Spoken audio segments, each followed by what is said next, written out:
தமிழகம் மற்றும் புதுச்சேரியில் அடுத்த 24 மணி நேரத்தில் லேசான மழை பெய்ய வாய்ப்பிருப்பதாக சென்னை வானிலை ஆய்வு மையம் தெரிவித்திருக்கிறது. தெற்கு அந்தமான் மற்றும் அதை ஒட்டியிருக்கும் வடக்கு சுமத்ரா தீவு பகுதியில் குறைந்த காற்றழுத்த தாழ்வு பகுதி உருவாகியிருக்கிறது. அடுத்து வரும் 24 மணி நேரத்தில் அது காற்றழுத்த தாழ்வு மண்டலமாக மாற வாய்ப்பிருப்பதாக வானிலை ஆய்வு மைய இயக்குநர் பாலச்சந்திரன் தெரிவித்தார். அதன் காரணமாக அடுத்த 24 மணி நேரத்தில் தமிழகம், புதுவையில் ஒரு சில இடங்களில் லேசான மழை பெய்ய வாய்ப்புள்ளதாக சென்னை வானிலை ஆய்வு மையம் கூறியிருக்கிறது. சென்னையை பொறுத்தவரை நகரின் சில பகுதிகளில் விட்டு விட்டு லேசான மழை பெய்ய வாய்ப்புள்ளதாக தெரிவிக்கப்பட்டுள்ளது.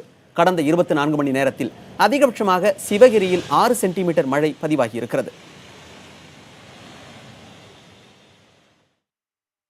தெற்கு அந்தமான் மற்றும் அதை ஒட்டியுள்ள வடக்கு சுமத்ரா தீவு பகுதியில் குறைந்த காற்றழுத்த தாழ்வு பகுதி உருவாகியுள்ளது. இது அடுத்து வரும் 24 மணி நேரத்தில் காற்றழுத்த தாழ்வு மண்டலமாக வலுப்பெறக்கூடும். அதன் பின்னர் வருகின்ற 24 மணி நேரத்தில் ஆழ்ந்த காற்றழுத்த தாழ்வு மண்டலமாக மேலும் வலுப்பெறக்கூடும். அடுத்து வரும் 24 மணி நேரத்தை பொறுத்தவரையில் தமிழகம் மற்றும் புதுவையில் ஓரிரு இடங்களில் லேசான மழை பெய்யக்கூடும்.